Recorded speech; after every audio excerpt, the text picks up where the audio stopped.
Alhamdulillah baik juga Pak. Pertama-tama izinkan saya mengucapkan terima kasih Pak karena Bapak sudah bersedia untuk diwawancara dan telah meluangkan waktu untuk saya. Jadi begini Pak, saya akan mewawancara Bapak terkait dengan pengalaman Bapak dalam pengambilan keputusan di sekolah yang Bapak pimpin. Apakah Bapak pernah mengalami hal tersebut? Ada, tapi tidak terlalu sering. Pernah ada, memang jarang lah hal seperti itu. Kita berusaha untuk kompak. Alhamdulillah luar biasa sekali ya Pak ya. Sangat jarang kejadian seperti itu terjadi ya. Jadi untuk mengambil keputusan tidak terlalu sering ya Pak.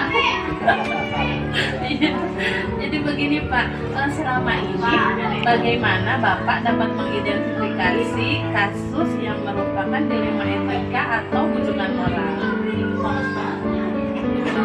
Dilema etika antara sikap benar atau benar ya, Iya, benar dengan yang benar.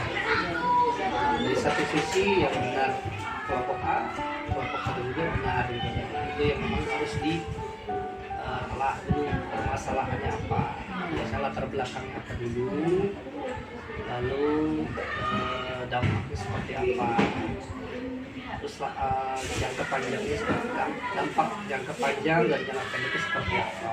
Nah setelah itu, saya telah dulu, terus kita ambil kesimpulan, kita lakukan dulu dengan beberapa biasanya seperti itu. Saya tidak langsung ambil keputusan, kita gali dulu informasi dari beberapa sumber agar keputusan yang diambil itu sesuai dengan kondisi yang ada, terus juga dampaknya juga tidak terlalu besar. Kita meminimalisir kejadian-kejadian atau bisa dirasakan kalau tapi itu bajikan ya. Kalau yang kebajikan itu kan antara benar dengan salah ya Bu ya. Kalau yang benar dengan yang salah kan itu gampang lebih dari ini. Benar dan yang salah pastinya masih tetap kita akan telah dulu permasalahannya, identifikasi permasalahannya, dulu dengan sumber-sumber sampai yang siapa kesalahan itu bisa benar jadi salah. Ya, karena sudah jelas ya Pak ya kalau bujukan moral itu benar salah itu Pak yang terlalu sulit itu dilema etika ya Pak, benar lawan benar. Itu yang memang harus diperlukan pikiran ya. Iya. Kalau kita salah malah tetapnya ini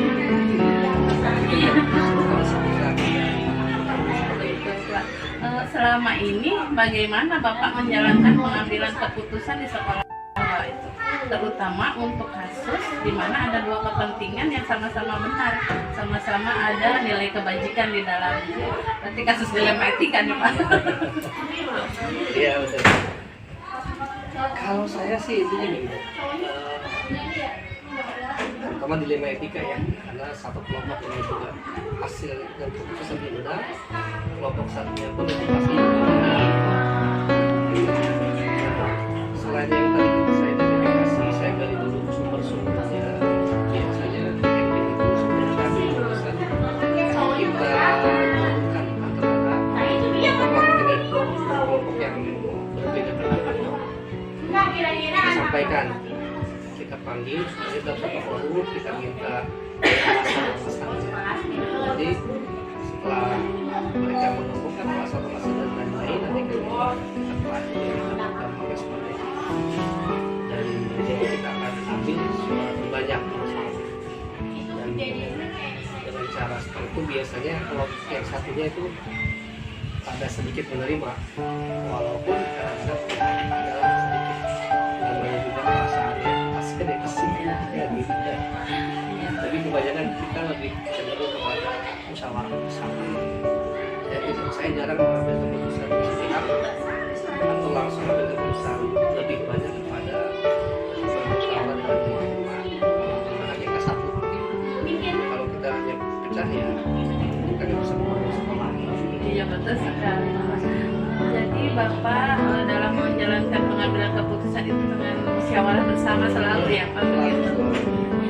Langkah-langkah atau prosedur seperti apa yang biasa Bapak lakukan selama ini dalam melakukan musyawarah tersebut? Langkahnya biasanya sih kita ya sudah tadi kita sampaikan ya, buat undangan resmi kepada seluruh guru untuk membahas suatu permasalahan di forum. Nanti kita akan gali informasi selain saya sudah punya data sebelumnya ya, prosedurnya saya punya data dulu, terus masukan dari berbagai pihak. Itu prosedurnya. Terus setelah itu kita ambil keputusan secara bersama. Baik Pak, hal-hal apa saja yang selama ini Bapak anggap efektif dalam pengambilan keputusan dalam kasus dilema etika ini? Efektif ya. Efektif itu maksudnya gimana? Jadi dia dalam kasus dilema etika Bapak tadi kan dengan melakukan musyawarah bersama gitu ya. Apakah itu hal efektif gitu? Ya, untuk saat ini itu cukup efektif ya, karena terkadang kelompok yang satunya itu walaupun dalam perasaan sudah ada ini itu gimana ya, tapi mereka bisa bekerja sama. Tapi terkadang juga saya harus mengeluarkan keputusan sendiri atau saling bergerak antara keduanya. Kalau memang harus seperti itu ya, kalau tidak ada titik temu antara kedua ini, saya akan ambil keputusan yang berdasarkan pertimbangan sebelumnya. Itu biasanya kalau udah seperti itu ikuti teman-teman ikuti bisa gitu. Nah, dari pernyataan Bapak tersebut nih ya, hal-hal apa saja yang selama ini merupakan tantangan dalam pengambilan keputusan pada kasus dilema etika? Hal-hal yang saya Merupakan tantangan bagi Bapak gitu ya dalam pengambilan keputusan dilema etika ini. pertama tantangannya adalah dampaknya Bu ya, dampak ke depannya itu yang harus saya pertimbangkan. Jangan sampai tim yang sudah solid karena salah keputusan tapi tidak solid, itu tantangan. Saya harus betul-betul mengambil informasi sedetail-detailnya dari berbagai sumber. Itu tantangannya, dan pasti suatu keputusan ada pro dan kontra. Yang pro dia akan melaksanakan, yang kontra dia tetap melaksanakan tapi setengah hati. Itu yang harus kita motivasi bahwa segala sesuatu pasti ada pro. Kalau tidak ada permasalahan kayaknya nggak indah hidup ini. Betul sekali. Jadi terkait ini Bapak apakah memiliki sebuah jadwal dalam menyelesaikannya gitu, atau prosedur gitu yang Bapak jalankan itu ada atau tidak? Kalau prosedur satunya kita belum punya ya, jadi kita belum punya prosedur itu, tapi tetap prinsip-prinsip dalam mengambil keputusan tetap saya laksanakan. Ya sebagai seorang hakim nanti mencari jalan yang terbaik, yang benar. Ya. Saya kalau ingin mengutamakan yang benar dulu, setujuannya, dibandingkan yang lainnya. Jadwal untuk menyelesaikannya itu apakah berjangka waktu bisa dalam sebulan atau biasanya hal-hal tertentu itu punya jangka waktu ya, hanya jangka waktu, tidak permanen seterusnya. Biasanya terjadi dalam kegiatan apa itu biasanya kita berbeda pendapat, ini benar. Nah itu biasanya ya paling juga 1 bulan selesai masalah. Tapi kan biasanya kalau ada permasalahan lagi, itu lagi. Itu pun juga nggak terlalu ada. berarti sudah sangat bagus ya Pak menyelesaikan secepatnya dalam situasi itu gitu ya, agar cepat selesai. Ya, jadi jangan larut-larut. Iya. Larut, ini kerjaan yang harus dikerjakan lagi. Iya, Kalau Pak. diam itu selesai. Adakah seseorang gitu atau faktor yang selama ini mempermudah dan membantu Bapak gitu dalam mengambil keputusan keputusan dilema etika? Faktor dan ini ya teman-teman saya, tim saya itu, mereka itu selalu membantu ya kegiatan dan apapun yang diputuskan oleh sekolah. Jadi pusat sekolah semuanya selalu mensupport. Makanya dari awal saya selalu membentuk tim. Saya punya tim tersendiri gitu ya untuk memperlancar. Setelah teknik solid, teman-teman kita solidkan lagi. Kita punya tim tersendiri. Luar biasa sekali Pak ya, sampai memiliki tim gitu ya. Iya. Dari semua hal yang telah disampaikan oleh Bapak, pelajaran apa yang dapat Bapak ambil dari pengalaman Bapak nih dalam mengambil keputusan dilema etika? Pelajaran itu adalah mengambil suatu keputusan itu harus ekstra hati-hati, harus banyak pertimbangan, karena salah membuat keputusan. Ketika saya membuat keputusan harus pertimbangkan lingkup teman-teman yang sudah solid harus saya pertahankan, harus dampaknya juga. Terus benar dan benar ya itu yang paling sulit sebenarnya. Ya paling pertama benar, terus juga dampaknya juga dan masa depannya juga itu harus pertimbangkan. Berbagai aspek masukan dari teman-teman yang senior ya, supaya pengalamannya selain juga saya kadang-kadang sharing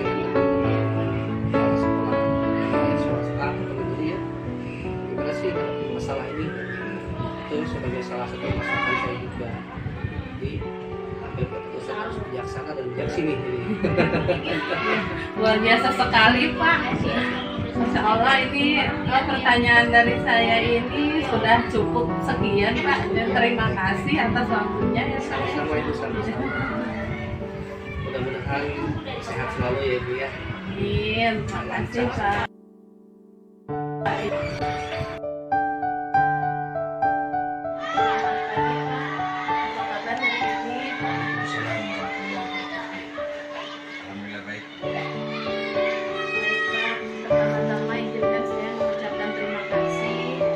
Kesediaan Bapak untuk saya wawancara dan Bapak telah bersedia meluangkan waktunya untuk wawancara ini. Pak, saya akan mewawancara Bapak terkait dengan pengalaman Bapak selama memimpin sekolah ini. Bapak pernah menghadapi situasi di mana Bapak harus mengambil keputusan. Setiap kepala sekolah pasti pernah dan selalu mengambil keputusan pada saat situasi kondisi memang harus mengambil sikap untuk kemajuan dan kebaikan sekolah.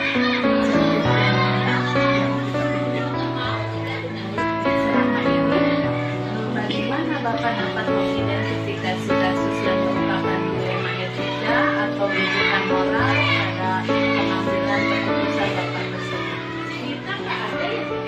Ya, kita melihat dalam kegiatan sehari-hari, baik dalam KBM maupun dalam waktu-waktu tertentu yang sudah dilihat itu menjadi identifikasi dan memilah dan memilih mana yang harus diambil sikap agar perbaikan demi perbaikan bisa kita sikapi, bisa kita telusuri dan diselesaikan untuk dilaksanakan ke arah yang lebih baik lagi. Nah, selama ini bagaimana Bapak menjalankan pengambilan keputusan itu setelah Bapak menangani kasus di mana ada dua kepentingan yang sama-sama benar dan sama-sama mengandung nilai kebajikan. Kita lihat skala prioritas mana yang lebih dan sangat penting untuk cepat diambil keputusan. Jadi kita menentukan skala prioritas sesuai kondisi, situasi dan kebutuhan sebagainya. Sebenarnya langkah-langkah atau prosedur seperti apa yang biasa Identifikasinya sudah kita lakukan, termasuk data-data yang kita kumpulkan. Kita ambil solusi yang terbaik. Ketika semua itu sudah terkumpul, maka langsung kita ambil keputusan dalam waktu yang tepat agar tidak terbengkalai. Nah, dari semua langkah yang telah Bapak sebutkan tersebut, hal-hal apa saja yang selama ini Bapak anggap efektif dalam pengambilan keputusan untuk kasus dilema ini? Ambil tentunya pendekatan baik kepada guru, pendekatan kepada murid-murid,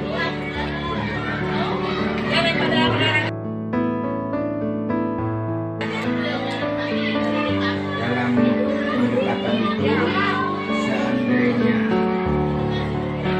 situasi kondisinya belum ada perubahan, maka kita adakan rapat termasuk kepada para pedagang. Jadi semua komponen sekolah kita ajak bicara dalam situasi dan pertemuan baik formal maupun non formal. Harus melibatkan seluruh warga sekolah ya Pak ya. Jadi hal-hal tersebut itu apa saja yang selama ini merupakan tantangan dalam pengambilan keputusan pada kasus tersebut Pak? Saya kira tantangannya kita anggap biasa-biasa saja, jangan kita anggap terlalu berat dan jangan terlalu menganggap masalah itu ringan. Jadi semuanya penting, tapi kita anggap biasa, enjoy. Jadi ketika menyelesaikan masalahnya tidak ada beban, tidak ada kepentingan pribadi, tidak memihak kepada salah satu pihak. Jadi di sini kita murni semata-mata untuk kepentingan perbaikan terhadap murid. Tetap adil ya Pak ya. Selanjutnya Pak, apakah Bapak memiliki jadwal khusus itu dalam menyelesaikan masalah dilema etika ini? Dan jika Bapak punya prosedur seperti apa yang telah Bapak jalankan? Untuk prosedur dan pembinaan, saya kira jadwal rutinnya adalah kita sampaikan ketika rapat rutin di sekolah.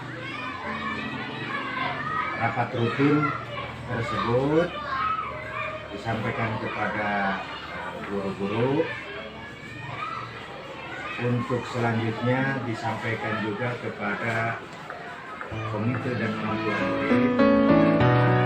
Kecuali ada hal-hal yang di luar permasalahan itu, kita ambil sikap sesuai dengan situasi dan kondisi.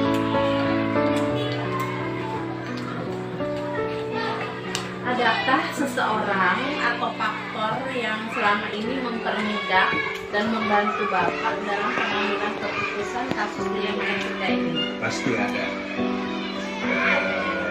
Orang-orang tersebut adalah orang-orang yang kita pandang sebagai orang yang bisa menjembatani baik dari pihak guru maupun dari pihak komite, termasuk orang tua murid. Kita bisa menelaah mana yang guru atau orang tua murid atau siapapun pihak yang bisa kita ajak bersama semata-mata untuk menyelesaikan suatu permasalahan yang tidak ada kepentingan pribadi, tetapi untuk kepentingan kemajuan sekolah dan kepentingan kemajuan murid. Dari semua hal tersebut yang telah disampaikan oleh Bapak, pembelajaran apa yang dapat Bapak ambil dari pengalaman Bapak dalam mengambil keputusan dilema etika ini? Pengalaman ini adalah pelajaran yang sangat berharga, jadi bukan hanya sekarang, bukan hanya kemarin, tetapi sepanjang hayat. Jadi bukan hanya keputusan-keputusan yang kita ambil di sekolah, tetapi dalam kehidupan sehari-hari, masalah apapun kita jadikan pelajaran, kita jadikan hikmah. Allah memberikan ilmu kedewasaan buat kita. Bagaimana cara memecahkan masalah yang diselesaikannya bukan menggunakan hanya akal, pikiran, dan nafsu saja, tetapi menggunakan hati dan kalbu untuk dituntun oleh Allah Subhanahu wa Ta'ala untuk mendapatkan ridho.